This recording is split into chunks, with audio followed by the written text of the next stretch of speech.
manalangin. Yes, Lord, hallelujah, Heavenly Father God. Lord, marami pong salamat, O God, sa oras na ito, Lord, na kami po ay nandito na naman, O God, upang kami nagkakatipon-tipon, O Panginoong Diyos, upang Ikaw ay aming sambahin, upang Ikaw ay aming bigyan ng mataas na kapurihan at karangalan, O God. Lord, sa oras na ito, Father God, patuloy po kaming humingi ng kapatawaran, O God, sa lahat ng aming mga kasalanan, O God. Lord, hinihiling po namin, Lord God, na linisin niyo po ang aming mga puso at isipan, Lord, upang maranasan namin ang iyong kapangyarihan, upang maranasan namin ang iyong banal na presensya, O God. Lord, at sa aming pagpapatuloy, O God, hayaan niyo po na ipadama niyo po sa amin ang iyong banal na Espiritu, Lord God. Madama po sa bawat isa ang iyong kapangyarihan, Lord, sa oras na ito, Lord God. Hinihiling din po namin, Lord God, hallelujah, ang iyong gabay, ang iyong pagsamo sa oras na ito, God. Hallelujah, Father God. For this I pray in the mighty name of Jesus. Amen. Hallelujah.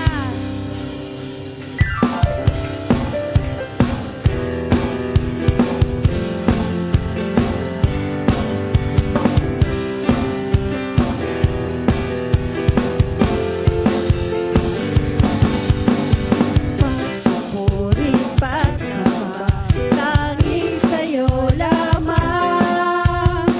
Diyos na makapangyarihan, magpakailanman. Ang pag-ibig mo'y sapat sa kanino man. Pagkat di ka nagbabago, magpakailanman. Kaya sasambahin, ngalan mo'y sasambitin.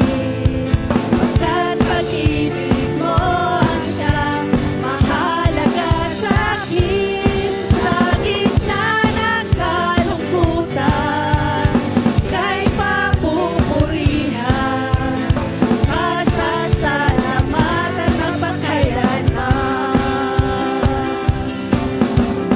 Pagpupuri pagsamba, tanging sa'yo lamang. Diyos na makapangyarihan, magpakailanman. Ang pag-ibig mo'y sapat sa kanino man. Pagkat di ka nagbabago, magpakailanman. Kaya sasambahin, ngalan mo'y sasambitin. Pagkat pag-ibig mo ay siyang mahalaga sa'kin. Sa gitna ng kalungkutan, ika'y papupurihan, masasalamatan magpakailanman. Kaya aking sasambahin, ngalan mo'y sasambitin. Pagkat pag-ibig mo ang siyang mahalaga sa'kin. Sa gitna ng kalungkutan, ika'y papupurihan, masasalamatan magpakailanman. Ika'y aking sasambahin, ngalan mo'y sasambitin. Pagkat pag-ibig mo ang siyang mahalaga sa'kin. Sa gitna ng kalungkutan, ika'y papupurihan, masasalamatan magpakailanman. Masasalamatan magpakailanman. Masasalamatan magpakailanman. Oh yes, Lord, hallelujah. Karapat-dapat ka nga naming pasalamatan, O God, dahil napakabuti mo. Tapat ka, O God, at hindi ka nagbabago sa aming buhay. Lord, bagkus kami ay maraming pagkakamali. Kami ay makasalanan, ngunit patuloy mo pa rin kaming inibig, O God.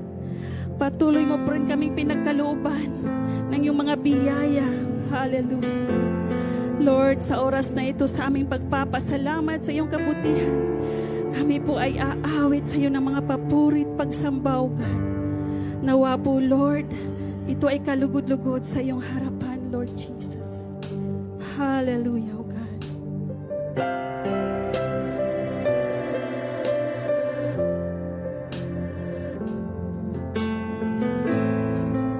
Hallelujah, Jesus.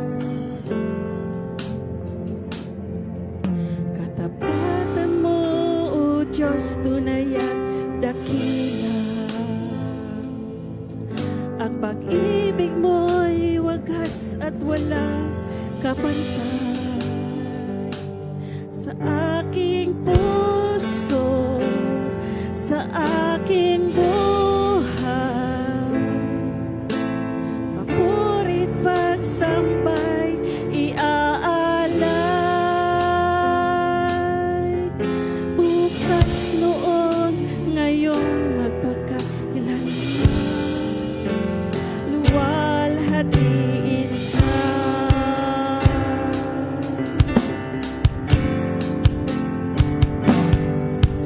Katapatan mo, O Diyos, tunay at dakila. Hallelujah. Ang pag-ibig mo'y wagas at walang kapantay. Sa aking puso, sa aking buhay, papurit pagsambay, iaalay.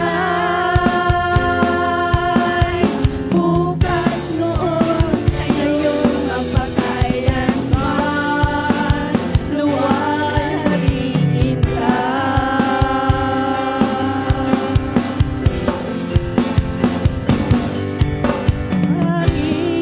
Panginoon, kay buti mo sa amin.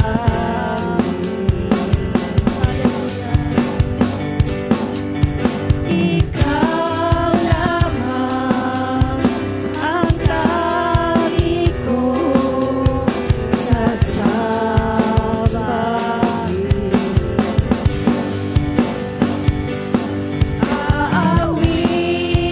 Aawitan kita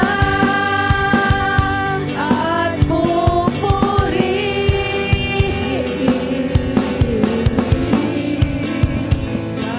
Panginoon,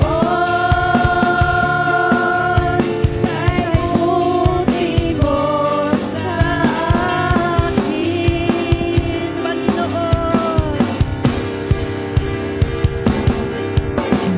Pawikan kita at pupurihin,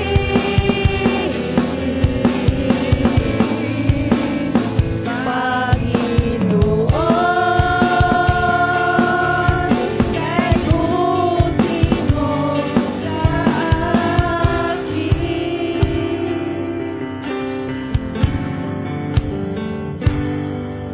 Katapatan mo, O Diyos, tunay at dakila.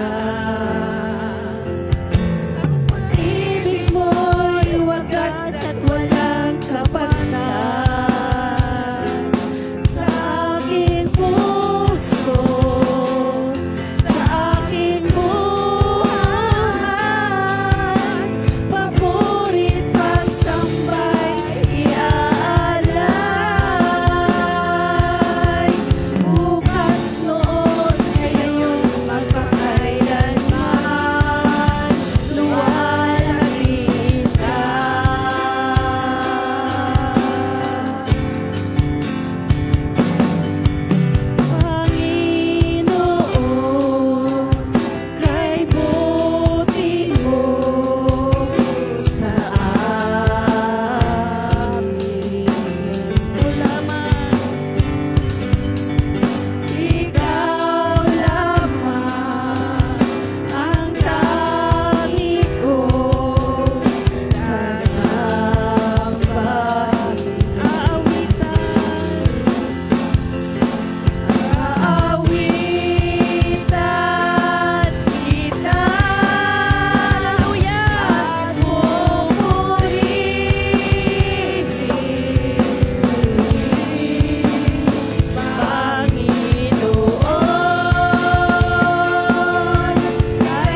Hallelujah, Jesus. Lord, tunay nga pong napakabuti niyo, O God, Lord, sa amin, O God. Lord, we thank you, O God, Lord, even the moment, O God, Lord, that you bring us here in this church, O God. Lord, nagpapasalamat na kami, O God, Lord, sa protection niyo, O God. Lord, maraming salamat for this another opportunity of us to hear your word, O God, for us to learn more, O God, how to live this life, O God. And Lord, tonight, O God, Lord, continue to be with us, O God. Lord, be the center of this whole service, O God. Lord, for everything we do here, O God, Lord, we dedicate it all to you, O God. Lord, sa iyong lingkod na gagamitin, O God, Lord, continue to bless him, O God. Lord, continue, O God, to anoint him more, O God, to preach your word, O God. Lord, maraming salamat, O God. Lord, to you we offer everything, O God. In Jesus' name we pray. Amen and amen.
Praise God. Palakpakan na natin si Lord. The best love of praise.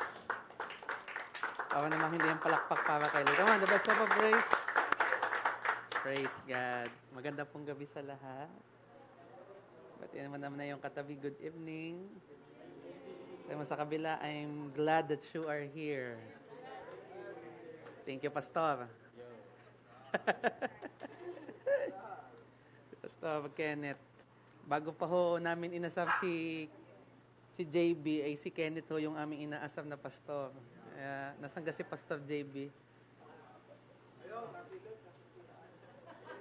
Nasilip. Pastor. Kaya nga po muna tumayo, tayo ay mananalangin saglit sa Panginoon. Can you just welcome the Lord? Come on. Panginoon, kami ay nagpapasalamat for this wonderful opportunity. But first and foremost, O God, we are acknowledging and welcoming your manifesting presence in our midst to fill us, O God. Lord, we know that you are omnipresent, but we also believe, Panginoon, that you have the manifesting presence. At ang dalangin lang namin, we welcome your presence, Lord. Move in our hearts, move in our lives. At dalangin lang namin, Panginoon, maitaas ka lang namin sa aming mga buhay. Salamat, God, sa bawat bagay na ginawa mo sa amin, whether ito'y lantad or lihim sa amin. Pero kami rin nagpapasalamat sa napakaganda at napakatindi mong biyaya sa buhay ng bawat isa. Lord, may us become your pupils tonight. Matuto kami sa iyo. At Lord, even I, Lord, your servant, I humble myself before you and acknowledge, Lord, that apart from you, I am nothing. We love you, Lord. And to you, we entrust everything. In Jesus' name we pray. Lapakan mo nga si Lord. Magdeklara ka muna sa 3 tao ng kahit anong bagay na magagandang pwede mong ideklara sa Kanya. Sige. 3 tao. Sige, magdeklara ka ng sa 3 tao. Praise God. Yan. Praise God. Praise God.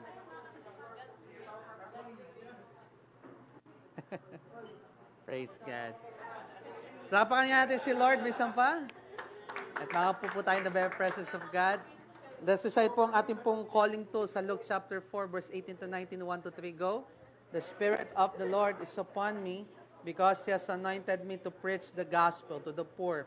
He has sent me to heal the brokenhearted, to preach deliverance to the captives and recovering of sight to the blind, to set at liberty those who are oppressed, and to proclaim the acceptable year of the Lord. Our God Jesus is the Anointed One. Palakpakan mo nga si Lord ng pinakamalakas. Ako po yung masaya to be with our key leaders po dito sa youth. And sana po ay ma-implement din natin ito sa lahat ng ating mga leaders. Kasi po, required na po ng ating mga elders of the board. Elders of the board. Sa youth, na required lahat ng staff na umattend ng midweek service. So, banda-banda dyan, even yung ating mga leaders talaga per se sa church will also be required to attend. Kasi iba po talaga ang tinuturo ni Lord every midweek. Amen? Iba po yung lakas, iba po yung bagay na tinuturo. Kaya sabihin mo nga sa iyong katabi, humanda ka sa matinding bagay na inihanda sa iyo ni Lord. Amen. Palakpakan mo nga si Lord minsan pa. Na-recite na ba natin itong Luke 4:18? J1 Culture, 1, 2, 3, go. I am a blessing. I am anointed. I am a deliverer. I am a good follower. I don't destroy, I build. I am not seasonal. I appreciate everyone and everything. I am part of something big. I'm in partnership with Christ. I am not extreme. Palakpakan mo si Lord. Ano? Ang pakinig ko sa dulo I am MX3 ba't naging MX3? Ano? I am not extreme. Ano?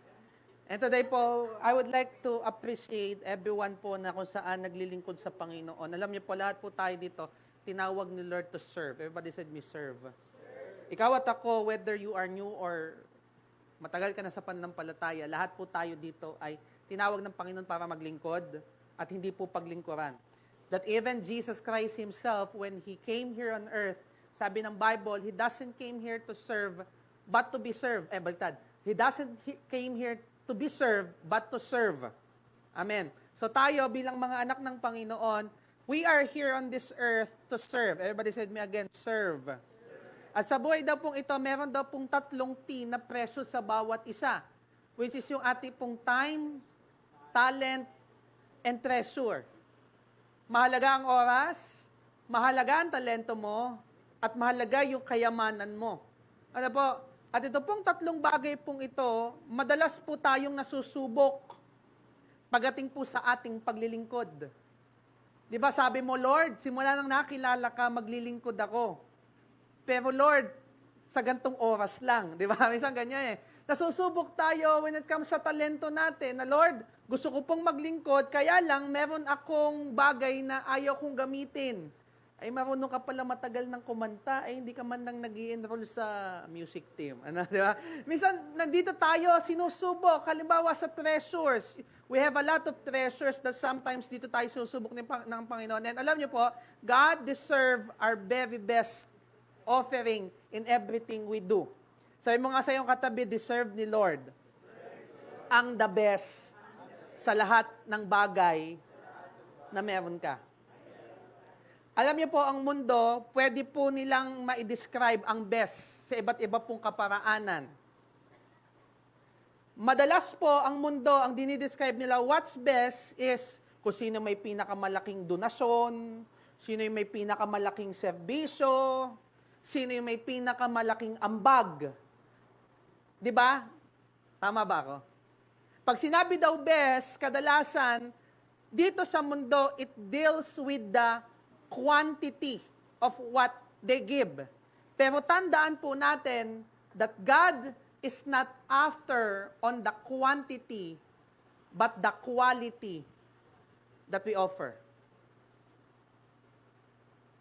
Diyan pa ba tayo?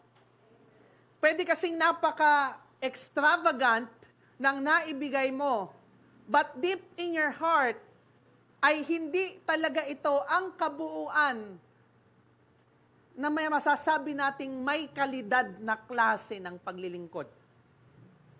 Naniniwala po kayo na deserve ni Lord ng may kalidad na uri ng paglilingkod?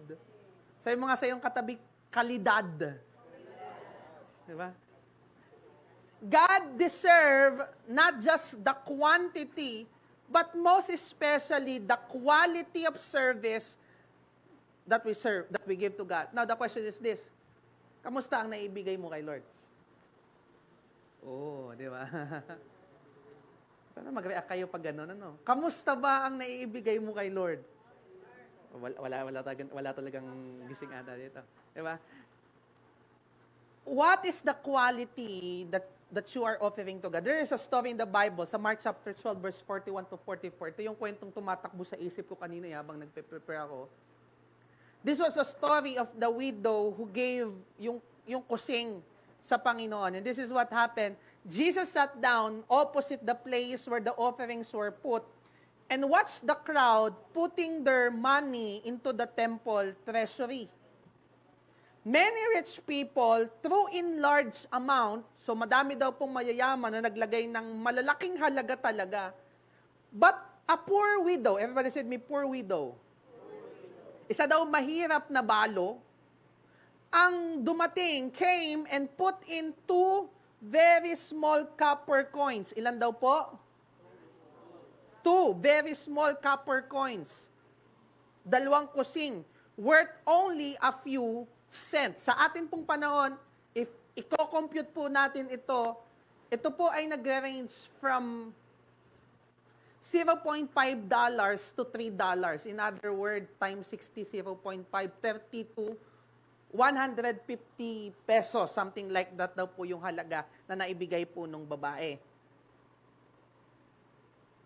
Calling his disciple to him, Jesus said, ano po sabi niya, 1, 2, 3, go, truly, I tell you, this poor widow has put more into the treasury than all the others. Why? Because they all gave out of their wealth, but she, out of her poverty, put in what? Everything all she had to live on. Jesus was moved with the quality of offering that this widow gave. At sa bawat season po, magkakaiba po talaga ang hitsura ng ating best. Hindi po sa lahat ng pagkakataon, yung best mo nung day 1 is the same best na ginawa mo nung day 2. Kasi po magkakaiba po talaga ang level ng best or hitsura. Di ba everyday hindi ka man talaga at your 100%? Everyday, hindi ka at your 90%. Sometimes you are just living in your 50% and that is your full. Some days you are living in your 100 and that is your full. And at the same time, ito pong babaeng ito, she is living at her 2 cents. And that is her very best that he gave to God. Now, mabigyan ko lang kayo ng kwento. Yung babae pong balo, yun na po kasi yung best niya eh. Kasi po, sa isa pong babaeng balo, ano pong karakteristik ng isang babaeng balo? Number 1, babae siya. So kapag, wag po na tayo tumalo, no? Pag babae ka, during that time, meron po kasi pong societal, hindi po pantay eh. Mas madaming opportunity during that time ang mga lalaki kaysa sa mga babae. So tapos agad ang finance mo nun. Pangalawa, hindi lang po siya babae. Siya ay balo. Babaeng balo. So ano naman ibig sabihin ng balo? Walang asawa. Namatay ng asawa. So ibig sabihin, mas lalo siyang nawala ng kapasidad para maka-earn ng finances. Pero bagamat ganon, he still have the heart and quality to serve God through what he has. At pagdating po sa ating paglilingkod, hindi naman po laging nasa mataas na level ang ating oil. Hindi po laging nasa mataas na level ang ating service. Minsan napapagod ka din. Amen. Minsan, may iba't iba tayong pinagdadaanan to the point na, Pastor, ito lang naman talaga mabibigay ko kay God eh. Alam mo yung pupunta ka sa church na parang pagod na pagod ka. Tapos parang akala mo condemn ka kasi hindi mo maibigay yung full mo. Pero you know you're giving your full. Naintindihan niyo ako? Because hindi kasi po talaga again magkakatulad ng level ang ating 100%. But tonight, gusto ni Lord buksan ang iyong mata for you to be, para ikaw ay lumabas sa condemnation na ito na ginagawa po ng mundo sa atin. Bakit? Kasi ang tingin lagi ng mundo sa uri ng paglilingkod is always based on the quantity that you can give rather than the quality that you can offer. Eh mangyayari kung yun naman talaga yung 100 mo nung panahong yun eh? Are you getting my point? Hindi ko sinasabing may minus-minusin mo si Lord. Pero sinasabi ko lang sa'yo, kung nandun ka, naglilingkod ka, and you are giving your very best to God, kahit alam mo 50% lang talaga yun ang totoong kaya mo. Kapatid, I want to tell you this, you're still doing and giving your best to God. Kasi ako. Hello? May iba't iba po tayong pinagdadaanan at mga bagay na gustong tingnan ni Lord sa mga panahong ito ay yung quality ng iyong paglilingkod. Huwag mong i-compare ang quantity kasi kung kaya mo naman talaga, I do believe, gagawin mo naman talaga quantity-wise eh. Pero paano sa panahon na yun na lang talaga ang kaya mong maibigay? Ngayong gabi, hayaan niyo po, pag-aralan po natin ang topic entitled, Serving God Out of an Empty Cup. Because most of us, we serve God from an empty cup. And we don't appreciate. Minsan parang nakokondemn natin, sabi, alam mo kapatid, if you're serving today from an empty cup, I want you to appreciate yourself. Gusto ko palakpakan mo nga sarili mo sa mga pagkakataon kasi you are still serving eh. The fact that you are still serving, habang ikay nasa empty cup mo, it's still God's grace na nakakapaglingkod ka. Hello? Kasi yung ibang tao, gustong nasa lugar mo pero hindi nila magawa. Pero ikaw may oportunidad na binigay ang Panginoon. Though you are in an empty cup, kapatid, there is always a reason. Tuturo ko eh. They are praying for one another, nagpapalakasan, and they are acknowledging na tayo nangihina pagdating sa paglilingkod. At gusto ko, kung meron kang katabingin na naglilingkod, pwede ba itap mo yung shoulder niya at i-appreciate mo? Sabi mo, I appreciate you. Kasi sa tunay po talaga, hindi naman po laging 100% ang ating paglilingkod. There are days, there are times na kung saan manghihina talaga tayo. But I want you to understand that even at those lowest part of your life, Jesus knows and sees you and He understands you more than ever. Kung may isang nakakaintinding Diyos, si Jesus yon. Naiintindihan niya yung pagod mo, naiintindihan niya yung problema mo. Eh, ikaw naman ang ganahang maglingkod kung pagating mo sa bahay, napakagulo. Hello? Tapos minsan parang, pagating mo sa church, Lord, pinipilit ko na lang po talaga eh, dahil hindi po talaga I want to tell you this, kita naman yun ni Lord. And God doesn't condemn you on that. Ang sinasabi lang sa inyo, sige, go on. Mag-serve, maglingkod. Ano man ang status ng paligid mo. Alam ni Lord ang lahat sa atin, yung status mo and all. And one thing He do, He watch over us. At sa tunay ay naiintindihan niya ang bawat sitwasyon natin. Mark chapter 12 verse 41a, ang sabi doon, and Jesus sat down opposite the place where the offering were put and watched the crowd putting their money into the temple treasury. Si Jesus po, habang po nandoon, kita niya po ang lahat ng status ng bawat taong napunta doon. Kaya nga niya nasabing may mayaman, may nasabing merong medyo mayaman, at meron nasabi din na mahirap. At kita ni Jesus ang status nilang lahat, pinagmamasdan ni Jesus. Pero alam mo, ang pinagmamasdan niya sa kabila ng lahat ng status nila, alam niyo po kung ano?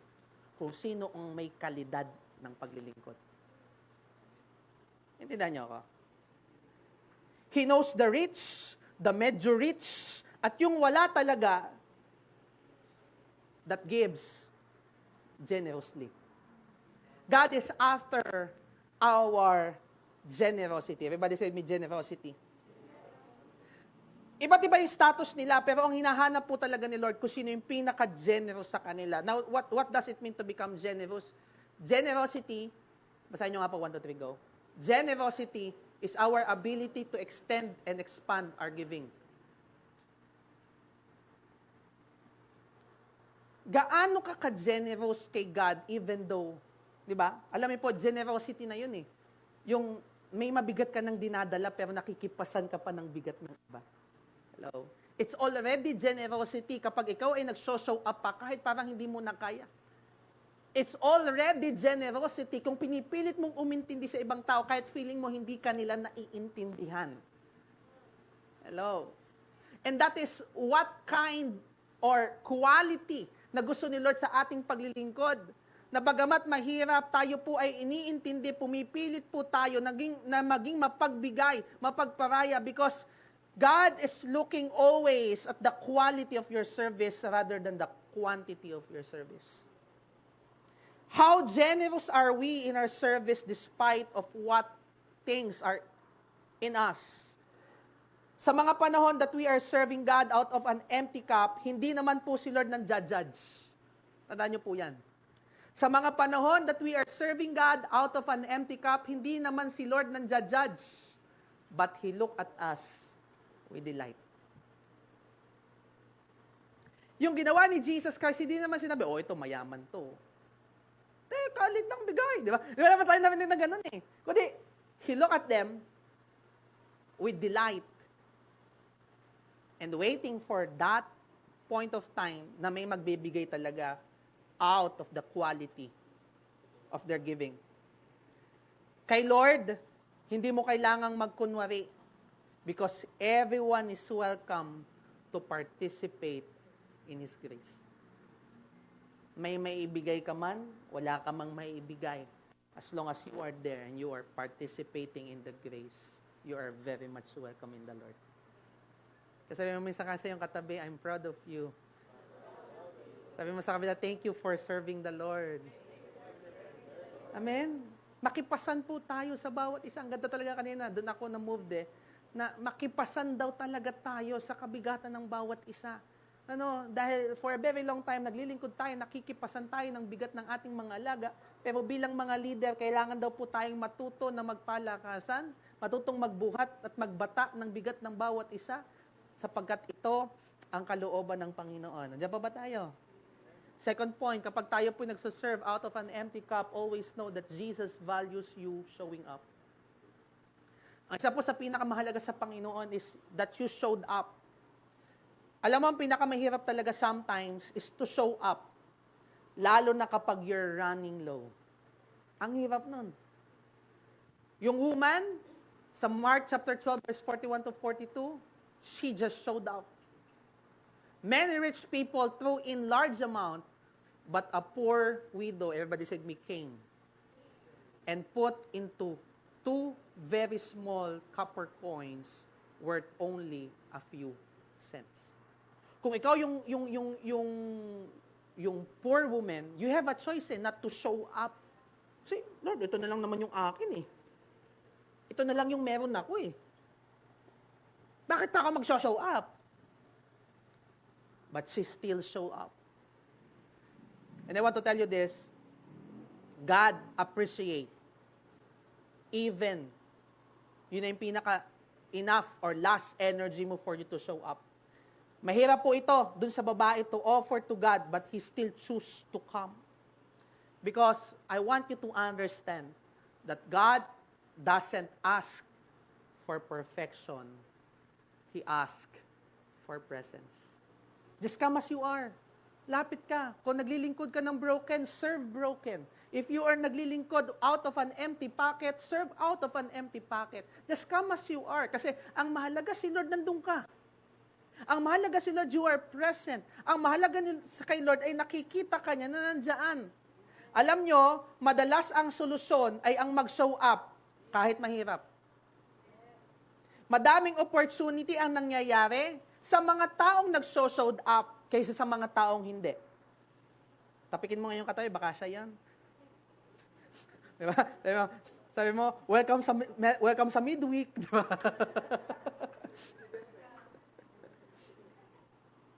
Again, madami pong opportunity ang nangyayari once we showed up na di natin nakukuha dahil lamang sa hindi natin pag-show up. Kaya, buti na lang nag-show up ka ngayon. Palakpakan mo nga si Lord. There's a certain story sa Bible, sa John chapter 5, verse 1 to 9. Napakaliit pero sana mabasa ninyo. Basahin nga po natin sabay-sabay, 1 to 3, go. Pagkaraan nito ay dumating ang isang pista ng mga Hudyo at pumunta si Jesus sa Jerusalem. Sa lungsod na ito, malapit sa pintuan ng mga tupa, ay may malaking imbakan ng tubig na may 5 portiko. Kung tawagin ito sa wikang Hebreyo ay Bethsata or sa English ay Bethsaida. Nasa paligid nito ang maraming may sakit, bulag, pilay at mga paralitiko. Sila'y naghihintay na gumalaw ang tubig, dahil may panahong ang isang anghel ng Panginoon ay bumababa at pinagagalaw ang tubig. At kung sino mang maunang lumusong sa tubig, matapos ito'y gumalaw, ay gumagaling sa anumang karamdaman. So, ang kwento daw po, meron daw pong isang tubig doon na may mga panahon at oras na may nababang anghel, tapos kinakaukaw. Ewan ko doon sa anghel na konotep doon sa buhay. Ano? As kung sinong una daw makalusong na may sakit, unang gumagaling. Unang gumagaling, ganyan yung kwento dyan eh. Now, ito ang problema. May isang lalaki doon na 38 taon. Ilan daw pong taon? 38. 38 taon nang may sakit. Nakita siya ni Jesus at alam niyang matagal nang may sakit ang lalaki, kaya tinanong niya ito. Ano pong tanong ni Jesus? 1, 2, 3, go. Gusto mo bang gumaling? Sumagot ang may sakit, Ginoo, wala pong maglusong sa akin kapag gumalaw na ang tubig. Ayun na, nakakalungkot. Naghihintay ka, pero wala mang natulong sa'yo. Pupunta pa lamang ako, ay may nauuna sa akin. Kasi po, ang kanya pong sakit, kung di po ako nagkakamali, siya po'y pilay. Mahirap nga talaga yung problema mo, Utoy. Ano? So, may nauna na sa akin. Sinabi sa kanya ni Jesus, tumayo ka, buhatin mo, nawala sa akin, no? Tumayo ka, buhatin mo ang iyong higaan at pilay nga. Ano?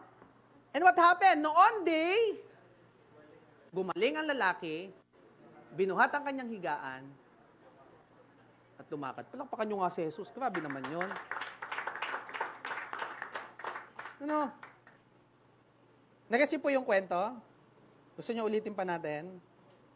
So, yun nga po ang kwento, meron daw pong isang pool sa Bethesda na anytime may nagagalaw pong anghel doon at kung sino daw pong unang lumusong, siya daw pong unang gumagaling.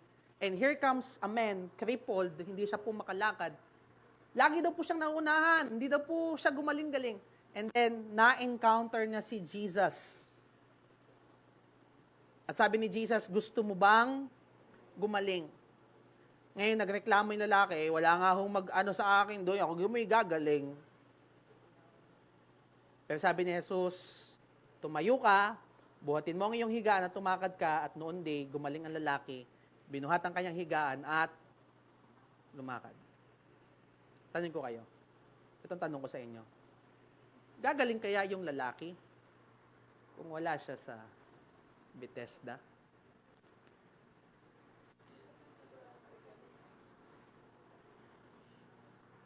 Gagaling kaya yung lalaki kung wala siya sa Bethesda? Listen to me, how important showing up is. Kasi during that time, may nagpapagaling sa Bethesda at kung wala po doon yung crippled man, he will be unable to be healed. But there is the catch. Hindi po dahil sa Bethesda gumaling siya, kundi dahil nandoon si Jesus. Whenever we showed up, it is always an open door for you to be healed. Kasi whenever you showed up, ang pinupuntahan mo naman ay hindi paglilingkod per se. Hindi mo pinupuntahan yung alaga mo per se. Hindi mo pinupuntahan yung pagtugtog mo per se. Ang pinupuntahan mo ay si Jesus. At kung paanong itong lalaking ito'y pumunta sa Bethesda, na-encounter si Jesus, nakaranas ng milagro, gumaling, ito po'y dahil lamang kahit siya'y pilay, he showed up. Bakit? Because healing will start where the presence of Jesus is. Minsan, sige, palakpak mo si Lord, di ba? Minsan, pastor, ayoko po maglingkod para po akong pilay. Maya ka dun sa pilay na pumunta sa Bethesda. Kahit crippled siya, nung na-encounter niyang presence. Kaya alam niyo po, pumunta ka lang kahit di ko okay. Sabi mo sa iyong katabi, pumunta ka lang kahit di ko okay. Hindi naman po amantayan ng pag-attend mo sa simbahan, kung kalang-kalang ayos. Ay, paano ka nga aayos kung nalayo ka sa taga-ayos? Hello? Healing will start where the presence of Jesus is.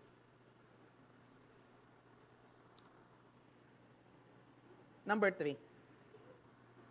When you're serving out of an empty cup, remind yourself that Jesus appreciates the quality of your service. Na-appreciate ko yun ni Jesus. Mark chapter 12, verse 43 to 44. Alam niyo po, pinatawag pa niya talaga kanyang mga disipulo. Sabi niya, calling his disciples to him, and sabi niya, Jesus said, truly I tell you, that this poor widow has put more into the treasury. Mas malaki pa yung nailagay niya. More than those others. And they all gave out of their wealth. Kumbaga, nagbigay lang sila out sa kanilang kapiraso or kabahagi. Sa Tagalog kasi kabahagi. Kabahagi lamang ng kanilang yaman. But siya, out of her poverty, put in everything. All she had to live on. And alam niyo po, kapag nakita ni Lord yung quality, doon si Lord napapapalakpak eh. Doon si Lord napapatawag ng barkada. Alam niyo po dito sa Batangas, maubos na daw po ang yaman, wag lang daw ang, ganon din ho si Jesus. Pinagyayabang tayo sa kanyang mga disipulo. Whenever God sees the quality of your service, na kahit hirap na hirap ka na, Lord, layo-layo ko na sa'yo, napakabakasalanan ko na, pero Lord, I still choose to show up. Quality yun. Anong sinasabi mo ang quality? Dapat ayos muna ang puso. Quality yun. Hello? Because they all gave out of their wealth, but she, out of her poverty, gave everything, all that she had. Jesus appreciates yung quality ng kanila pong naibigay. Kaya kung anuman ang kaya mong maibigay kay Lord, ibigay mo lang dahil na-appreciate yan ni Lord. Hindi ka pahihirapan ni Lord at paghahanapan ni Lord ng bagay na wala ka. Kung ang 100% po sa mga panahon ngayon ay 50% lang talaga today, still you give your 50%, that's already 100% to God, and God appreciates that. Alam ni Lord ang 100% mo during the times na hindi mo kaya ibigay ang 100% mo dati. Kaya huwag kang matakot to show up. Huwag kang matakot to serve. Kasi naiintindihan ka ni Lord, and God appreciate that kind of heart. Matthew chapter 11, verse 28 to 30, come to me, all you are weary and heavily laden, and I will give you rest. Take my yoke upon you and learn from me, for I am gentle and humble in heart, and you will find rest for your souls. For my yoke is easy, and my burden is light. Napaka-profound po na sinabi doon sa unang mga statement. Ang sabi niya po dyan, come to me, all you are weary and burdened, and I will give you rest. Ang sabi dyan, take my yoke upon you and learn from me, for I am gentle and humble in heart, and you will find rest for your soul. For my yoke is easy, and my burden is light. Church, this is an invitation from the Lord. If you are serving out of an empty cup, I want to tell you this, kaya ka pa din gamitin ni Lord. Hindi po hangganan at dulo ang pagiging on your empty cup for you not to show up and serve. But it is always God's opportunity for you and Him to see God's greater work in you. Again, sa Tagalog, ito po'y kaparaanan ng Panginoon para mas makita mo ang kilos ng Panginoon sa buhay mo. At sino po talaga dito naghahangad na makita niya ang kilos ni Lord sa kanyang buhay? Go. And as I end, there is a story in the Bible. Ito po this is the first miracle ni Jesus Christ sa John chapter 2, verse 1 to 11. Ito po yung dahilan ng mga taong nagli-live-in. Kasi daw po ito'y kasal sa Kana. Ano? Okay. Kasal sa Kana. Ano? Wedding in Kana. Ano? And we know what happened in the story. Napaka-laking handaan. Hindi po nila na-expect yung dami ng tao. And during those time po, kahihiyan po sa isa pong kasalan na maubusan daw po ng alak. Kalagitnaan ng kasiyahan, tapos mauubos ang emperador. Hindi, wala ang emperador na. No? Kasi yung alak po kasi during the time, di naman po ito yung pang talagang alak natin ngayon. Iba po yung klase ng alak before. Para pong ganito, idea lang, para pong yung coke nila, yung alak po nila katumbas ng coke natin ngayon. Kumbaga parang ganyan, At di ka po sa handaang Pinoy, lagi dapat may Coca-Cola, di ba? Pag walang Coca-Cola, kakahiyang iyong handaan, Sa kanila yun, wala kasi po kaming Coca-Cola pag naghahanda, So, parang ganyan yung idea. Kapag walang inumin, what happened? What happened? Out from that empty vats na lagayan ng alak, God performs His first miracle. Church, this is the revelation of that story. That in the time of lacking, Jesus can pour out His miracle. Kung parang sa tingin mo, parang imposible na, Lord, that I can be filled, diyan ka nagkakamali. Because even at that empty vat, God performs His first miracle. And today, we're gonna ask for God's miracle to come in your empty cup. Because, tandaan niyo po, walang empty na di po kayang punuin ulit ni Lord. Palakpakan mo nga si Lord. We're gonna pray today. And we're gonna ask the Lord, if you are that person, that you are in your empty cup today, that God will pour out His power in you, that God will pour out His presence in you. Ihanda mo lang ang sarili mo, ihanda mo puso mo for you to receive from the Lord. Sige tayo, tumayo lahat. Lord Jesus, kami ay nagpapasalamat for acknowledging us and seeing us kung nasan kami. Hindi kayong klase ng Diyos na kung saan dapat ganito ka, dapat ganyan ka. Kundi, you're a kind of God that is gentle, loving, full of grace, full of mercy. You're a patient God. Lord, kami nagpapasalamat dahil ganun ka. Iba't iba, Lord, ang aming season. May panahong mahina, may panahong malakas. Pero Lord, sa lahat ng pagkakataon, you are always proving that you are good. Kaya Lord, salamat. And today, Lord, in behalf of those people that are living out of an empty cup, serving out of an empty cup, Lord, today, I pray, let your presence be upon this place. Lord, let your power, God, to fill every heart na kailangan, Lord, mapuno ng iyong kapangyarihan. Sige, this moment, i-desire mo sa Panginoon na, Lord, fill me today.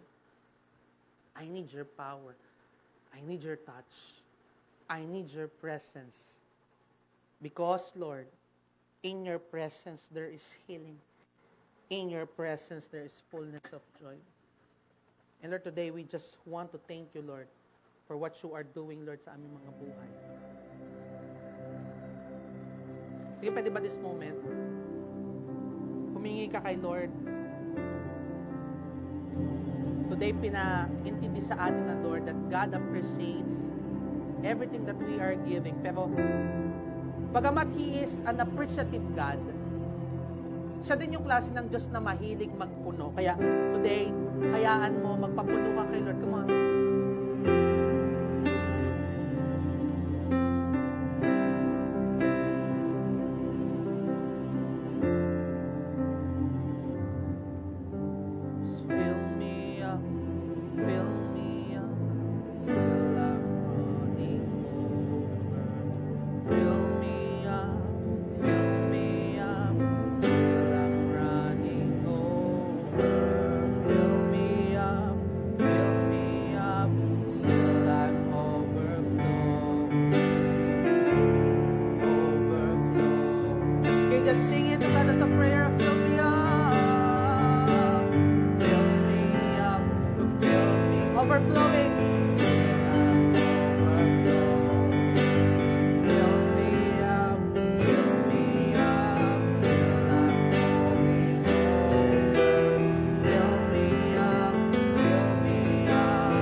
naniniwala ako sa power of impartation. I do believe in the power kapag tayo ay nakikipagpasan sa kabigatan ng bawat isa at kung paano ang bawat isa ay kayang magpasan at kayang mag-impart. Today, we're gonna do that. Hanap ka ng partner, pwedeng dalawa, pwedeng tatlo, and I want you to pray for that individual. Ano man yung kahinaan niya, come on, this is now the time. Ilapit mo siya kay Lord, come on. Sige, let's go around. Find a partner. Come on. And pray together, come on. Come on, pray. Come on, lahat ng kabigatan niya, come on. Pakipasan ka ngayon, come on. Come on. Come on.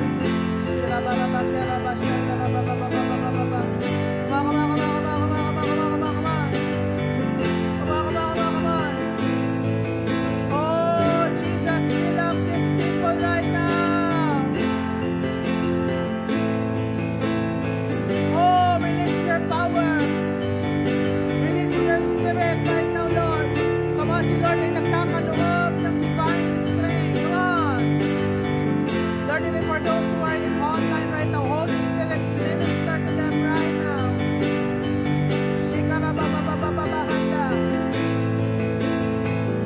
Oh, come on.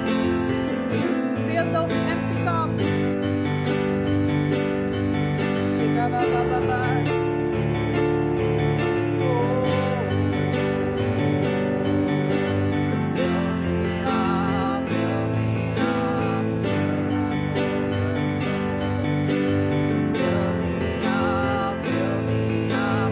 Come on, may pinupuno si Lord. I can sense in my spirit.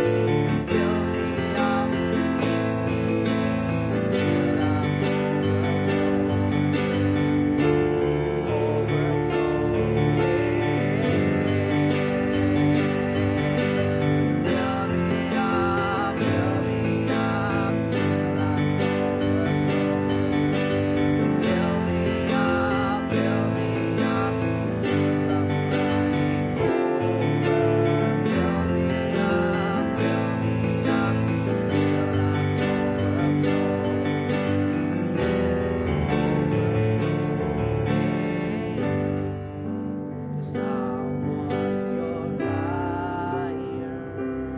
Come on.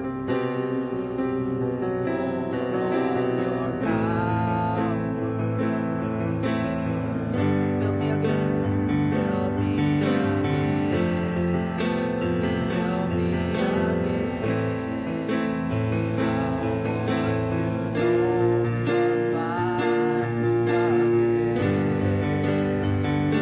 Of your spirit.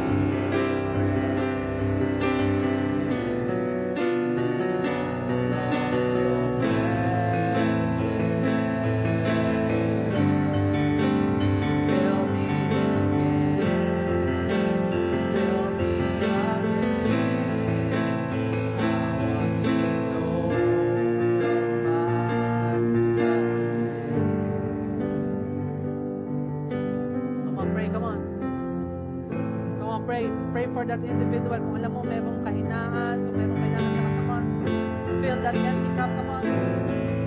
Shikababagyan, damapasyan. Come on. Come on.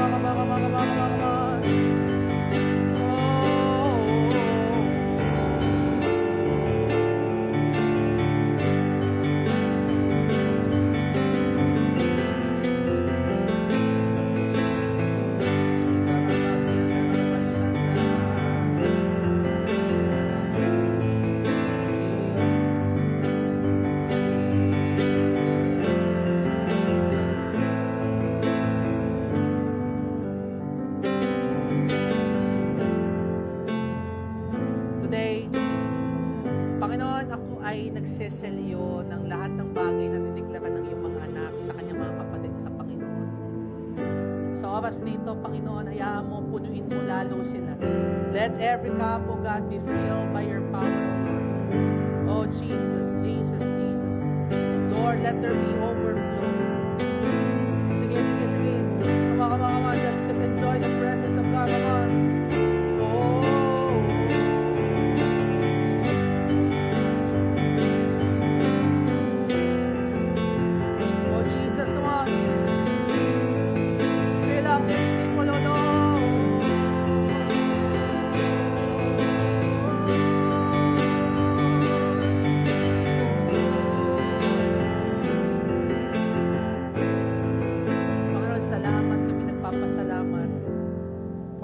divine strength that you have given upon us. And Lord, we seal it by your blood. We seal it by your power. Lord, kami nagpapasalamat. Thank you, God. Kama pwede ba pasalamatan mo si Lord? Oh, Jesus, thank you, thank you, thank you, thank you for giving us of God's strength. Oh, thank you, Lord, for giving us new oil, new anointing, oh Lord. Oh, Jesus, we adore your name. We magnify you, Jesus. Salamat, Lord, and Lord, to you we entrust our lives.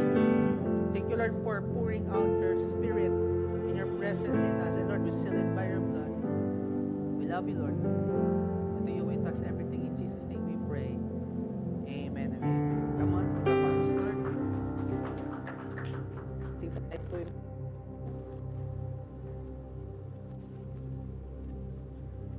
Tayo po ay, sino po ang pinagpala ni Lord? Praise God. Ano po? Let's continue to serve even in and out of an empty cup. Ano po? Lapakan mo nga si Lord isang ba? Come on. Thank you, Jesus. Tayo po idadako po sa ating pong Holy Communion, and we are doing the communion for us to remember what Jesus Christ done for us 2,000 years ago. That Jesus Christ gave His life, sacrifice, died on the cross, and after 3 days, He rose again. Ano po? And that is our assurance. Everybody said me assurance. Na tayo po ay pupunuin at pinuno at kayang punuin ng Panginoon. Amen? Dahil kung yung grave nga ay na-overcome niya, ano pa ba yung bagay na hindi niya kaya? Kaya today, tayo po ay magse-celebrate. Even for those who are online, you can celebrate with us. Kuha po kayo ng bread or juice or any other liquid, and we're gonna participate po sa ating pong Holy Communion. Tayo po yung manalangin, Panginoon, kami ay nagpapasalamat sa bagay na ginawa mo, gagawin at ginagawa sa iyong mga buhay. Palain mo, Lord, ang aming pagsasalo-salo ng iyong tagumpay na ginawa sa krus. I-bless mo, Lord, ang aming pag-Holy Communion, ang aming mga elemento, ang juice at ang tinapay. At hayaan mo, Panginoon, as we participate, Lord, sa communion, maalala talaga namin ang ginawa mo sa krus at patuloy namin, Lord, matamasa ang benepisyo ng krus ng Kalbaryo. Salamat, Panginoon. We love you, Lord. We proclaim your name on high. In Jesus' name we pray. Amen. Kukuha po tayo ng isang tinapay at katas ng ubas. At kapag po mayroon po tayo po ay tatayo, and sabay-sabay po tayo magse-celebrate po ng Holy Communion. To God be the glory po.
Tayo po ito ngayon. At ang gabi bago ipagkano si Jesus, lumampot siya ng tinapay at pinagpira-pira siya, pinigay sa kanyang mga alagad at sinabi, kunin niyo ang tinapay nito na simbolo ng aking katawan. Kung kainin niyo ito bilang pag-alaala sa akin. Sabi natin, Panginoon, salamat po sa iyong katawan na ibinigay para sa akin. Na dahil sa iyong mga latay, ako'y gumaling. Sa oras na ito, pinahahayag ko ang katagumpayan mo sa krus. At tinatanggap ko naman ang benepisyo ng krus ng Kalbaryo. Salamat, Panginoon, sa pangalan ni Jesus. Amen at amen. Kainin po natin.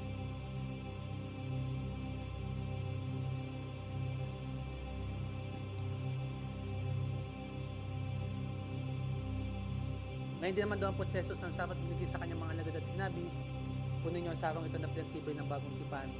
Kung inumin niyo ito bilang pag-alaala sa akin. Sabihin natin, Panginoon, salamat po sa iyong dugo na nabubo sa krus ng Kalbaryo. Na dahil sa iyong dugo, ako'y nahugasan at ako'y luminis. Sa oras na ito, pinahahayag ko ang katagumpayan mo sa krus. At tinatanggap ko naman ang benepisyo ng krus ng Kalbaryo sa ngayon at magpakailanman. Sa pangalan ni Jesus. Amen at amen. Inamin ko natin. Praise God. Pakpakan mo nga si Lord.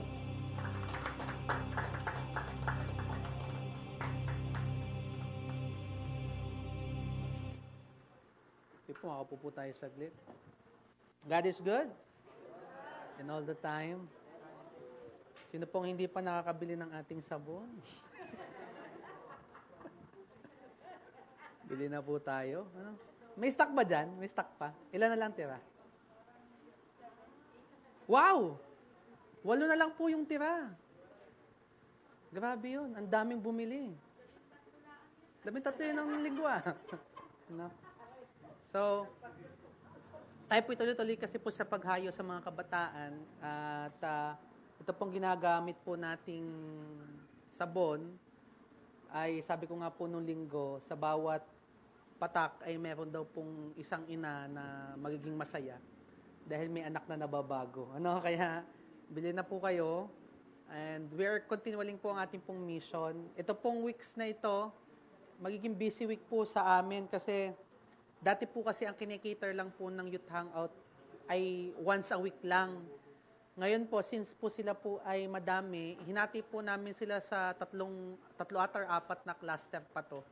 So, ang ating pong mga campus missionaries po ay all throughout the week is serving. Hindi lang po sila nag-work every weekends. Nakikita nyo sa church, nag-show out. Pero, bawat araw po sa loob ng isang linggo, meron po diyang naglilingkod na campus missionary natin. And if you want to become one of the campus missionary, you can give your time.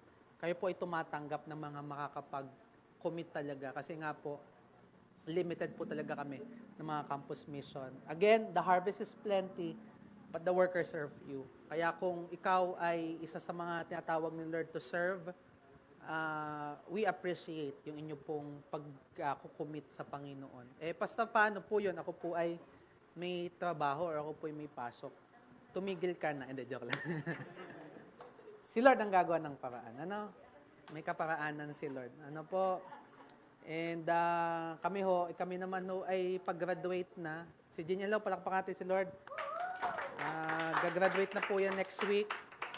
At open na po ang GCash niya para sa mga magpapadala ng early. Ayan. Pakilabas naman nung pati po sa screen. Ay, joke lang. Natanggap na po siya ng early graduation gift. Ano? So, oy, legit hindi yun joke. Ano? So, you can seed, you can plant a seed sa ating pong mga campus missionary. Nakakatuwa po yung mga campus sending churches talaga. Ang mga campus missionary po nila ay well supported at provided. Hindi na po ng church itself. The church helps, pero po ang ginagawa po nila, meron po silang culture of, they call it supporters. So, individually, halimbawa, si Juan, campus missionary siya, may pamilyang kumukup-kup sa kanya to fund lahat ng kanyang gastusin. Ganun katindi sila. Dahil yung heart nila for the campus, may ganun sila. So, if you are being led by the Lord, hindi man yung ganun yung ating culture, pero kung gusto nyo pong gayahin yung ganung culture, na you will adopt a missionary, you will support a missionary, dahil kayo po yung may kapasidad, we are welcoming you to join us in the mission. Amen? Kasi po, last time po, yung ating pong hangout, umabot po sila ng 40 plus. Palakpakan naman natin si Lord. Dami nila. Ang nagastos po natin doon is around, magkano? 2.5. Tama. 2.5. 3.5. Yun. 3.5 po pala. Mali ang aking report. Ano? Alam ko 2.5 yun. Nagkwentahan dun sa 2.5. 2.5 po. And niisipan po namin ng paraan para po mapaliit yon. Kasi isipin nyo po yon, weekly po naming magiging gastos yon. And we are finding ways. Hindi kasi po paliit ang gastusin, palaki. Kaya po ang kailangan po namin ay hindi po kaparaanan para mapaliit. Ang kailangan po namin kaparaanan ng may magkakaloob. Kaya kung kayo po'y kinakatok ng Panginoon to serve with us, it will be highly appreciated. Ito po'y ginagawa natin para sa susunod ng mga henerasyon. Amen? And ngayon po tayo po'y magkakaloob. Ito naman pong ating binibigay. This is for the full operation ng church. Tayo po'y may ilaw, kuryente, may ininom kayong juice nang wala pong price tag. Ito po'y dahil po may mga taong nagkaloob at nagpala sa simbahang ito. Kaya po sa pamagitan ng pagbibigay, naging pagpapala din tayo sa iba. Kaya po tayo po'y manalangin. Panginoon, salamat dahil bigyan mo kami ng pagkakataon na magkaloob sa iyo. Pagpalain mo lahat ng aming binhi na itatanim at Lord, patuloy na, katulad ng Simon sa iyong salita, kung sino nagtanim, may inaani. Kaya paano ako nagdideklara, even sa walang pananim, O God, at walang pantanim, magkakalob ka ng pantanim sa kanilang mga buhay, O God, para din sila ay mananggana sa iyo. Tandaan nyo, ang Panginoon ay hindi nagkakaloob basta ng pagpapala. Minsan ang pinagkakalob niya ay binhi. Para sa pamagitan ng binhi, ikay mapagpala. Kaya Panginoon, ang dalayan ko lang, pagsaganain mong bawat isa, bigyan mo sila napakadaming binhi para Lord, magkaroon sila ng madaming rason para mas magtanim. At pagdami ng tanim, pagdami ng bunga, pagdami ng sibol. Kaya Panginoon, pagpalain mong bawat isa, prosper mo ito sa kanila as it prosper here on the church of God. We love you, Lord. In Jesus' name we pray. Amen. Tayo po magbigay sa Panginoon. Praise God. Even for those who are online, po mga details po sa ating mga screen, you can give to God sparingly, and to God be all the glory. Praise God.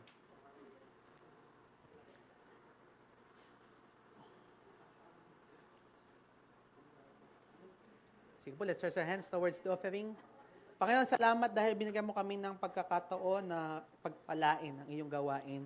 Ang dalangin lang namin sa lahat ng kaloob, pagpalain, protektahan, ingatan, balutan ng iyong banal na dugo, makaranas, Lord, ng multiple open doors sa kanilang mga buhay, O God. Pasaganain mo ng lubos. At Lord, sa mga walang kapasidad, ang dalangin ko lang mas pagpalain, pasaganain ang kanilang mga buhay, upang Lord, sila ay maging daluyan din ng pagpapala para sa ibang tao. Salamat, Panginoon. Ako nagdedeklara sa lahat ng may utang, mababayadan. Lord, sa lahat ng may kakulangan, magkakaroon ng karagdagan. Sa lahat ng meron pa, Lord, mag-uumapaw. Sa lahat ng meron, Lord, I declare promotion, O God. At Lord, walang anak mo magiging salat. Lahat ay pasagana at payaman ng payaman. I release that blessing to everyone. We love you, Lord. In Jesus' name we pray. Palakpakan mo si Lord. Praise God. Mamaya po ay meron daw pong tinapay. Sa lahat na nag-offering. Joke. Ay, tinapay po dyan later, courtesy of Kuya Jun ba? Si Kuya Jun ba nagbigay? Si Kuya Jun nga, silang naman dito ang madaming tinapay Kaya thank you, Kuya Jun. And also, happy anniversary sa kanila. Palakpakan nyo naman. Ang pag-ibig kailangan sineselebrate, kaya we celebrate their love, sa bawat isa. Kaya praying for more years sa kanila. Praise God. Sige po, tayo po tumayo. Tayo po ay mag-close na sa prayer. Praise God. Praise God. Palakpakan natin si Lord. Let's pray. Panginoon, kami nagpapasalamat sa magandang gabi na ginawa mo sa amin. Thank you, Lord, for teaching us tonight that you appreciate every level of our spiritual life. Whether we are on our up season, but most especially in our down season. That you are blessing us, not just with the full cup, but you can also bless us and enrich us even we are empty. Kaya Panginoon, salamat because you are good, you are faithful, and you are just. Lord, thank you, Lord, for your grace and mercy. Thank you, Lord, for loving us more than what we deserve. At Lord, sa pag-uwi namin, let your traveling mercy be upon us. Cover us by your blood and by your part. Makarating kami, Lord, sa aming mga destination ng safe and sound. We love you, Lord. We honor you, Lord. In Jesus' name we pray.